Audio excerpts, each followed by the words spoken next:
முருகையானந்த குமார சாலை பரமசிவம்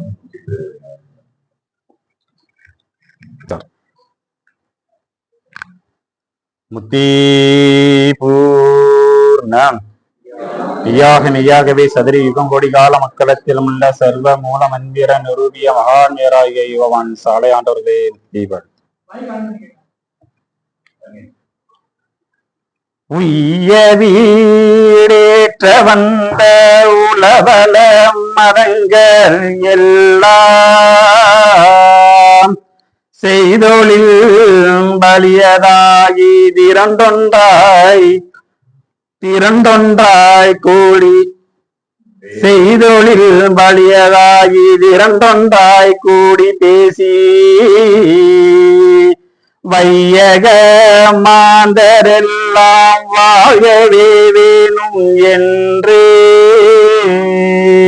மெய்வழி சாலை வந்து விளங்கி நன்றேங்கும் நாளே. பிரம்மோதய மெய்வழி சாலை ஆண்டவர்கள் வாக்கியம்.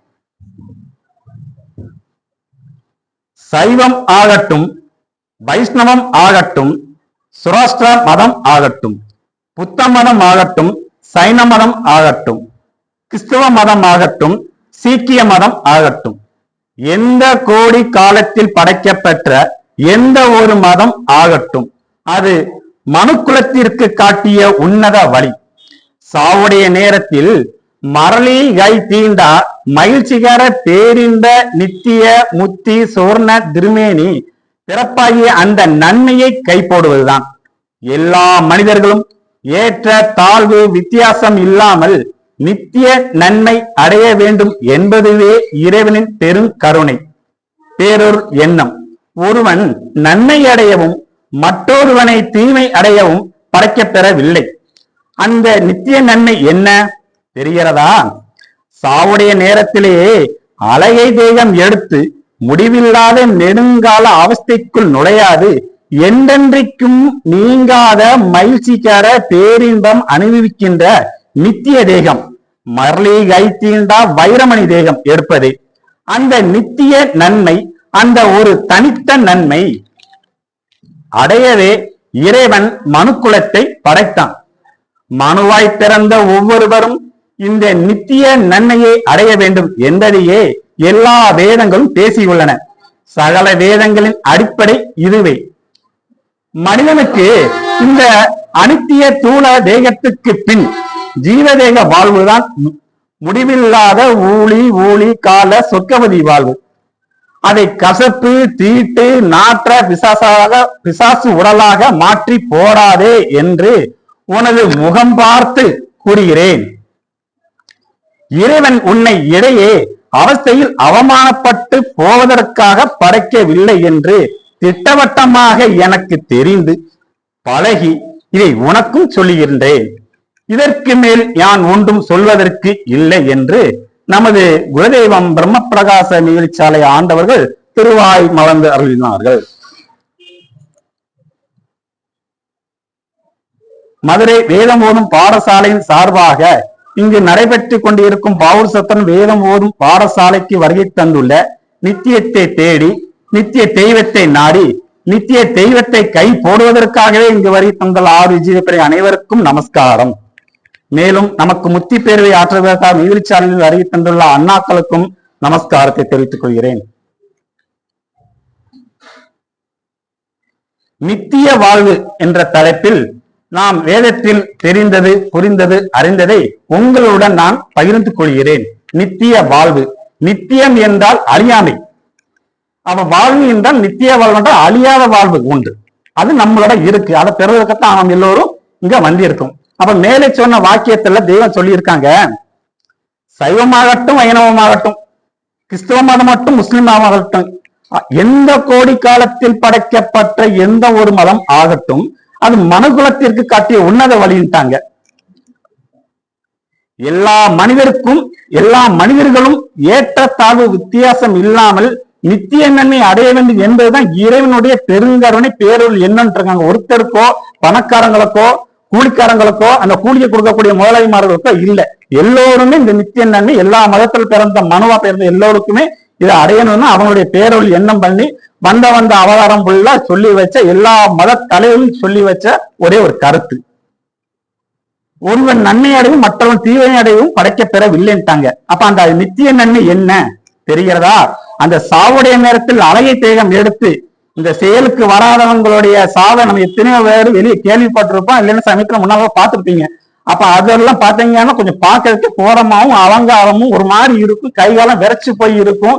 இங்க இருந்து போறது முன்னக்கூட்டியே இந்த நாட்டை வந்து தெரு முனையில அடிக்க ஆரம்பிக்கும். அப்போ அதே சமயத்துல இப்போ போன மாசம் நடந்த நம்ம அண்ணாவுடைய வீட்டில் உள்ள அடக்கத்தை நீங்க பார்த்திருப்பீங்க. அப்ப அதுக்கு இதுக்கு என்ன வித்தியாசம் உங்க எல்லாருக்குமே தெரியும். அப்ப அந்த தேகத்தை எடுக்கிறதுக்கு அந்த மாநிலத்தை இது பண்ணி பிறந்தோம் இல்ல. அப்ப சைவ மதத்தில் அந்த சைவ மதத்தை தோட்டி வைத்த அங்குள்ள அந்த சிவபெருமானவங்களுடைய மூல கருத்து என்னது? பாவிகளை எரித்தரு, யோகிகளை பெற. அப்ப பாவியா பிறந்து பாவியா வாழ்ந்து பாவியா போவதுக்கு நமக்கு இந்த மாநில தேவையில்லையா? அதுக்கு ஒரு ஆடோ மாடோ ஏதோ இருந்து தேரலாமே. அப்ப அதுக்கு இல்லை. அப்ப நமக்குள்ள ஒரு நித்திய தேகம் ஒண்ணு தெய்வம் நமக்கு வச்சு படைச்சிருக்காங்க. அப்ப அந்த நித்தியத்தை கைப்படுறதுக்கு வச்சுதான் இது பண்ணியிருக்காங்க. அப்ப அந்த அழகிய தேகத்தை அடைவதற்கு இல்லை. அப்ப என்றென்றைக்கும் நீங்காத மகிழ்ச்சிக்கார பேரின்பம் அணிவிக்கின்ற நித்திய தேகம் மரளி கை தீண்டா வைரமணி தேகம். மரளினா உங்களுக்கே தெரியும், அந்த யமன் வந்துகிட்ட நம்ம கை தீண்டாத அந்த தேகத்தை நம்ம அடையணும். அந்த வைரமணி தேகம் எடுப்பது அந்த நித்திய நன்மை. அந்த ஒரு தனித்த நன்மை அடையவே இறைவன் மனைக்குலத்தை படைத்தான். அப்ப நம்ம வேதத்துல முதல் டாபிக் என்ன போட்டிருக்காங்க? நீதி என்னும் பொருளான மனுக்குலத்தை நித்தியரித்துக்கே தான் தந்திருக்காங்க அப்படின்னா அத முதல் வாக்கியத்துல முதல் பாடலையே நம்ம தீமை சொல்லி வச்சிருக்காங்க. அப்ப அதான் நமக்கு ஒரு ஆணி வேறு. அப்ப அதை வந்து என்ன செய்யக்கூடாது? கசப்பு தீட்டு நாட்ட பிசாசு உடலாக மாற்றி போடாதே என்று நம்ம முகம் பார்த்து கூறுவதற்குத்தான் தெய்வம் அவதரித்து வந்திருக்காங்க.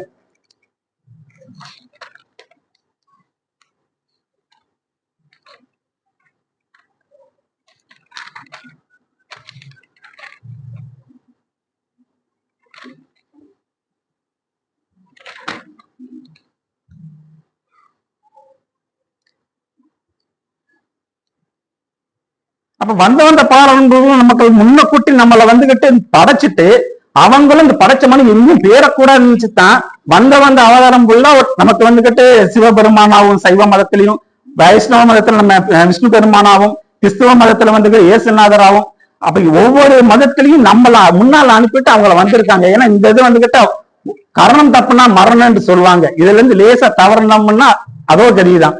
அப்ப அதுக்குத்தான் அவங்களும் வந்திருக்காங்க. அப்ப அதை மாட்டிக்கொள்ளாம நித்திய சொர்க்கம் போய் சேரவே நம்மளையும் படைத்து நம்மளை காப்பதற்கு வந்த பாடவங்கள் அவதாரம் எடுத்து வந்திருக்காங்க. நம்ம தெய்வம் இந்த நித்திய வாழ்வு பற்றி என்ன சொல்லியிருக்காங்கன்னா அதை அடைவதற்காகத்தான் என்ன செய்ய வேண்டும் என்பதை இப்போது நம்ம பார்ப்போம்.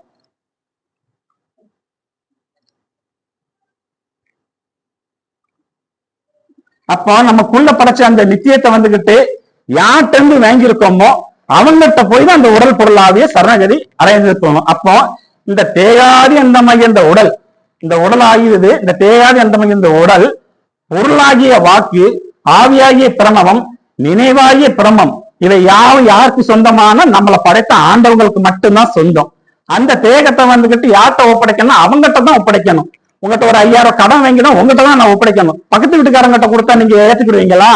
அப்ப சாதாரண அழிந்து போற அந்த அழிவுக்கே இப்படின்னா நித்திய பேரின்பத்தை இருந்துகிட்டு எத்தனையோ ஜீவ பிறவிகள் 84,100 சீவர பிறவிகளும் நான் மாட்டேன்னு சொல்றத அல்ல தட்டி போனத நம்ம மார்புகளை தட்டி கை தட்டி நான் இந்த நித்தியத்தை கை போடுவேன் என்று சொல்லி நம்ம மனிதன் திறந்திருக்கோம். அப்ப இந்த தேகத்தை வந்து இப்ப இத்தனை பௌசத்துல எத்தனையோ பேர் இந்த வெளியே இருக்காங்க, அவங்களுக்கு அந்த செயல் கிடைச்சதா? விட்ட குறை தொட்ட குறை இருக்கவங்களுக்கு தான் இந்த செயல் கிடைக்கும். அப்ப அந்த மனு அந்த தெய்வம் வந்துகிட்ட வந்த இடத்துல கூடுமான அளவு பிறக்கு மட்டும் பிறக்கும். ஒரு நொண்டி ஆடு கூட மஞ்சள் வந்து கடைசியா வரும்டா, அது வரைக்கும் நான் பட்டிய இது பண்ணாம காத்திருக்கேன் அப்படின்னு தெய்வம் சொல்லி இருக்காங்க. அப்ப அந்த செயல்குள்ள பாவசத்திர மக்களுக்குள்ள வித்துக்கள் விட்ட குறை தொட்ட குறை உள்ளவங்களுக்கும் கிடைக்கணும்னு நினைச்சுதான் அந்தந்த காலகட்டங்கள் ஆக எல்லாத்துக்கும் அது கிடைக்கும். அப்ப அந்த பிரம்மவாக்கி நினைவு யாருமே அந்த ஒரே தெய்வத்துக்கு மட்டும் சொன்னா அதான் போய் அந்த உடல் பொருளாவே அங்க போய் நம்ம சத்தம் பண்ணி கொடுக்கணும். அப்ப அப்படி பண்ணா இவை யாவும் உடல் தேகாதியந்தமைய உடல், பொருளாகிய வாக்கு, ஆவியாகிய பிரணவம், நினைவாகிய பிரமம், இவை யாவும் என்பதை சொல்லு பேச்சுக்கு கேட்டு நின்றாயானால் என்ன நிச்சயம் சொல்லியிருக்காங்க? மீட்பு நிச்சயம் சொல்லியிருக்காங்க. அப்ப நமக்கு அந்த அதோகதி அழகை கதிக்கு நம்ம போங்க அவசியமே இல்லை. அதுக்கு ஒரே வழி அவங்க என்ன சொல்லி வச்சிருக்காங்கிறது வேதத்திலே இருக்கு. அதை நம்ம அதுபடி நம்ம புரிஞ்சு அறிஞ்சு நடந்தாலே அது மீட்பு நிச்சயம் அப்படின்னு சொல்லியிருக்காங்க. அப்போ அந்த அண்ணா சொன்னாங்க, நம்ம அண்ணா அது பேசி இருக்கும் போது அந்த தெய்வத்துடைய மயில் வந்துகிட்டு சாலையம்பதியில மயில் வந்துகிட்டு தெய்வத்துக்கு பிரியமாயி போச்சு. அப்ப அதனால என்ன ஆச்சுன்னா அந்த மயிலுக்கே வந்துகிட்டு நித்திய தேகத்தை கொடுத்திருக்காங்க. அது ஒரு பறவை, அந்த பறவைக்கு தெய்வத்துடைய கருணை அன்பு இருக்கிறதுனால அந்த நித்திய தேகம் கிடைக்கும் போது நம்மளை எல்லாம் சும்மா விட்டுவாங்களா? சாலோபதி தெரியாது. அப்ப அந்த ஒரு இறக்கத்தினால மனித பிறகு கொடுத்திருக்காங்கல்ல. அப்ப அந்த மனுக்குள்ள நம்ம படைச்சதுன்னா நமக்குள்ள அந்த இருதயத்துக்குள்ள அவங்க ஒளிஞ்சிருக்காங்க. அப்ப அந்த சொன்னோம்ல வைரமணி தேவை உள்ளதானே இருக்குன்னு. அப்ப அதை என்ன செய்யணும், நம்மளோட ஒப்படைக்கணும்ல. அப்ப இந்த உடல் பொருள் ஆவி அனைத்துமே வந்து தத்தவனு வாயால சொன்னா மட்டும் போதாது, அதுபடி நடந்தாதான் மீட்பு நிச்சயம். பரீட்சையில போய் எழுதிட்டு வந்தா போதுமா? பரீட்சை எழுதுனா தானே பாஸ் பண்ண முடியும். வெள்ளை பேப்பர் ஃபுல்லா எழுதிட்டு வந்தாச்சுன்னா பாஸ் ஆக முடியுமா? அவங்க என்ன கேள்வி கேட்டிருக்காங்க, அதுக்கு என்ன பதிலோ பொருத்தமான பதில் தானே பாஸ் பண்ணி பிளஸ் 2 10th பாஸ் பண்ண முடியும். அப்ப என்ன பேசி என்ன செய்ய என்ன செய்யறது? அப்ப அது கிடையாது.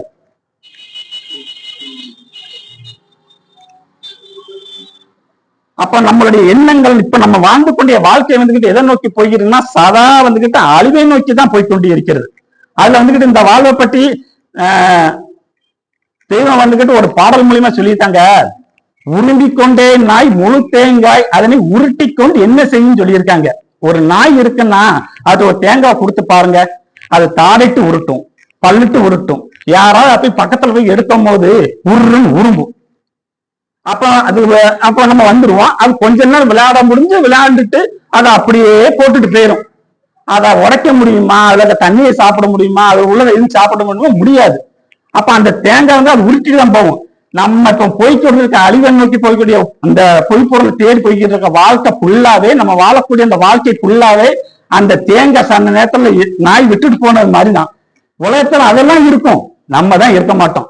வீடு இருக்கும், சொத்து இருக்கும், சுகம் இருக்கும், நம்ம பண்ண தேங்காய் சம்பாத்தியம் எல்லாம் இருக்கும், 7 தலைமுறைக்கு சேர்த்து சொத்து இருக்கும். நான் எங்க அப்பா வீடு 5வது தலைமுறை நாங்க ஆண்டுகிட்டு இருக்கோம். அந்த 5 தலைமுறை உள்ள அவங்க எங்க? அப்ப இந்த மாதிரி எல்லாமே போட்டுட்டு போயிடுவோம். அப்ப நாம அதுக்கா வந்திருக்கோம், அழிவை நோக்கியா வந்திருக்கோம்? அது கிடையாது. அப்படித்தான் அந்த காலத்துல வந்துகிட்டு ஒரு அரசர் வந்துகிட்டு ஒரு கண்டாடா போட்டாராம். அதாவது ஒரு இடத்த வந்துகிட்டு எவ்வளவு நாள் ஓடிக்கலாம், எவ்வளவு தூரம் ஒரு மனிதன் ஓடி போய் இடத்த அடைதானோ அவனுக்கு அந்த இடத்த பட்டா போட்டு கொடுத்துரு, இது ஊர் மக்களுக்கு போய் சொல்லிட்டுவான்னு சொல்லி நாட்டு மக்களுக்கு சொல்லிட்டு தண்டாடா போட்டாராம். அவங்க சொன்ன தேதி வந்துருச்சு, அவங்க சொன்ன போட்டி வந்துருச்சு. அந்த நேரம் வந்துட்டு மக்கள் இருக்காங்க, அவ்வளவு புத்திசாலி சாப்பிடாம தண்ணி கூட குடிக்காம உட்காந்துருக்கான். ஏன்னா எவ்வளவு தூரத்துக்கு ஓடணுமோ அவ்வளவு தூரத்துக்கு நமக்கு இடம் கிடைக்கும்.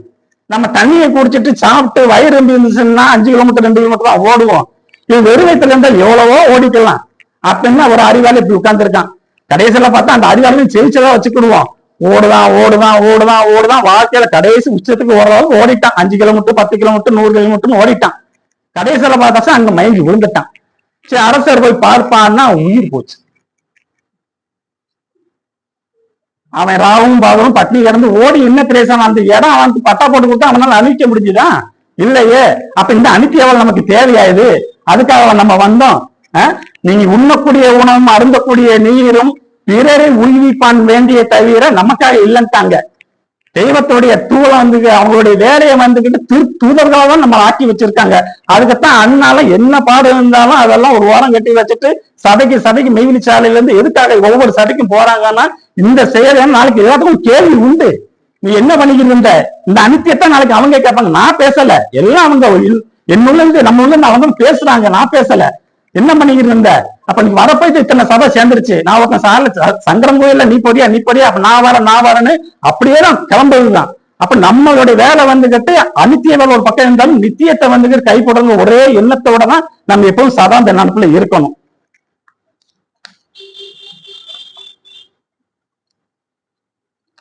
அப்ப என்ன செய்யணும்? காற்று உள்ள போதே தூத்தி கொள்ள வேண்டும். அப்ப இந்த மெய்ஞான காத்து நமக்கு கிடைக்கும் போதே அந்த கெட்ட ஆவிலாம் உள்ள போய் இந்த செயலை நம்ம கைப்பற்றி கொள்வது இருக்காங்க. அப்ப பல்லு இருக்கும் போதுதான் கரும்பு சாப்பிட முடியும்.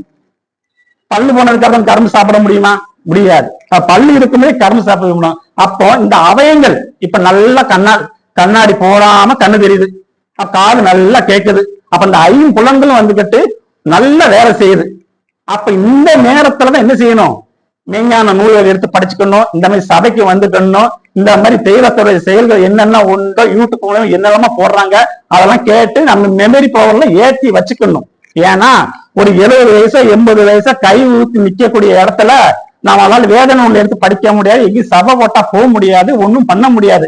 அந்த நேரத்தில் அந்த மெமரியில இருக்கிறத வந்து நம்ம என்ன பண்ணிக்கிட்டு இருக்கலாம், ரிப்பீட் பண்ணிக்கிட்டே இருக்கலாம். ஒரு வேதனை அண்ணாலும் கடகடகடம் படிச்சாரு வாக்கியத்தை, நான் கூட பார்த்து படிச்சேன். நீங்க அந்த நேரத்துல கடகடம் வாதிக்காங்க. ஏன்னா ஆர்வம், அவ்வளவு ஆர்வம். லேட்டா வந்தாலும் லேட்டஸ்டா போய் பிடிச்சுக்கணும் கூட இங்க இருந்து ரொம்ப ஆர்வமா இருக்கீங்க, அதுக்கு சொல்ல வர. அப்போ அந்த அந்த ஐம்புலன்கள் நல்லா இருக்கும் போதே இதை பத்தி நம்ம நல்லா தெரிஞ்சு வச்சுக்க, நம்ம புரிஞ்சு வச்சுக்கிட்டு இதை பத்தி மற்றவங்க சொல்லணும்.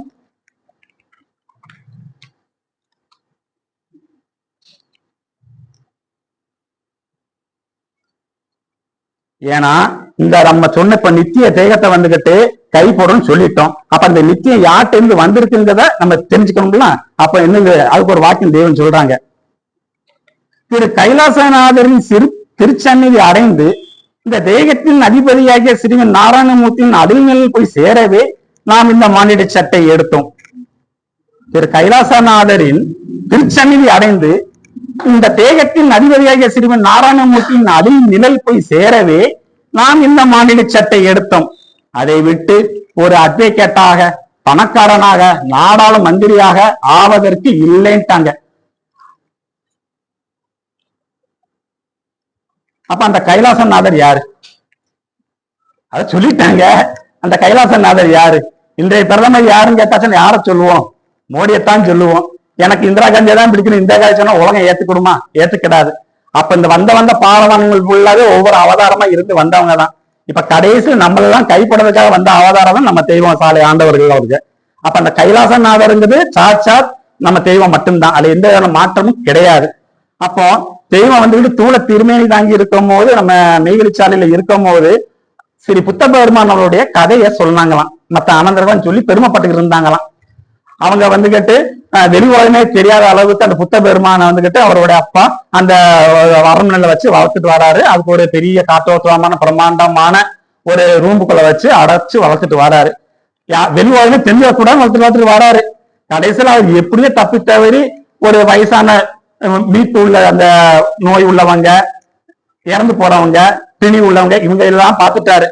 அப்ப இது என்னாச்சு அப்படின்னு இவங்க அந்த பக்கத்துல உள்ள ஆள்கிட்ட வேலை பார்க்கல பணியாள்கிட்ட கேட்கும் போது, இவருக்கு வயசாகி போச்சு, இவருக்கு நோய் வந்துருச்சு, நோய் வந்து வயசாயிடுச்சுன்னா இறந்துதான் போவாங்க.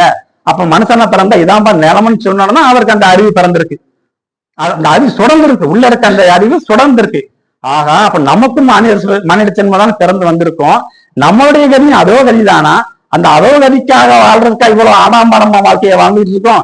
அதுக்கு நம்ம அரசனா இருந்தானா ஆண்டியா இருந்தான்னு சொல்லிதான். அப்ப இதனுடைய தேடல் என்ன அப்படிங்கிறத புரிஞ்சு அதை பத்தி எல்லாத்தையும் அந்த அரசகுமரா இருந்தாலும் இந்த பதவியே வேண்டாம், ராஜ்யமே வேண்டாம்னு உதறிட்டு போனாரு.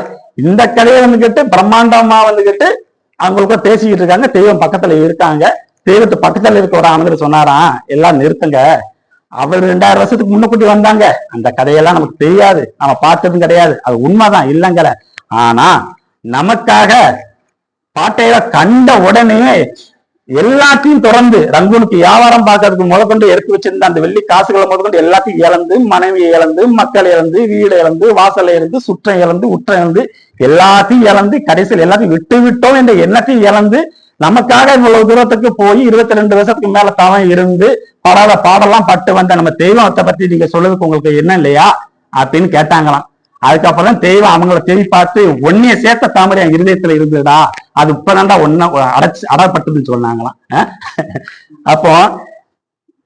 அப்ப திரு கைலாசநாதர் யாரும் சொல்லுறதுக்கு சொல்ல வேண்டாம், சாட்சாத் யாரும் கிடையாது, நம்மளோட பெருமான் மட்டும்தான். ஏன்னா இது லேசா விட்டாச்சுன்னு அந்த செயல் வந்துகிட்டு அவகதிதான். அப்ப நம்ம கைப்பிடிக்கிறதுக்கு என்ன வழியோ அதைத்தான் நம்ம சொல்லி வச்சிருக்காங்க.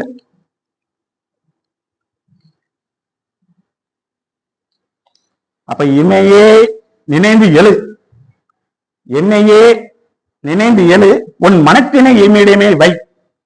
எம்மையே நினைந்தெழு, எம்மையை குருவாய்க்கொள், மற்றொன்றும் பூஜனை செய். எப்போதும் இதை செய்வின் எம்மையே வந்து அடைவாய்.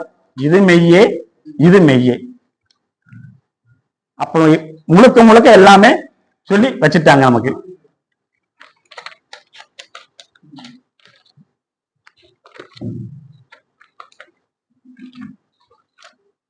ஆனா போதும்.